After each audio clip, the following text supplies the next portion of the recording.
अस्सलाम वालेकुम नाज़रीन, आप देख रहे हैं JN न्यूज़ HD। आइए नजर डालते हैं आज की अहम खबरों पर।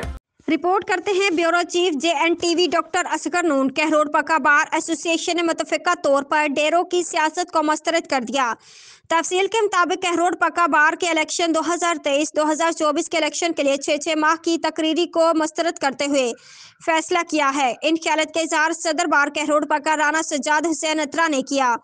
मजीद कहा, बार के वकला को वोट कास्ट करने से महरूम न रखा जाए, बल्कि मेंबर्स को अपना वोट कास्ट करने का हक दिया जाए, जो कि वोटर का बुनियादी कानूनी हक है। इसलिए कहरोड़ पक्का बार के वोटर्स मेंबर्स ने वोट का हक इस्तेमाल करने का फैसला किया है और कहरोड़ पक्का बार के शाहीन ग्रुप की तरफ से मकबूल अहमद बलोच को 2023-2024 के लिए अपना सदारती उम्मीदवार नामजद किया है। बार की इज्जत और वकार के लिए बार कहरोड़ पक्का ने शदीद एहतजाज करते हुए जमहूरियत की बका को बरकरार रखते हुए बार एसोसिएशन का इलेक्शन कराया जाए और वोटर्स को अपना आईनी और कानूनी हक इस्तेमाल करने दिया जाए।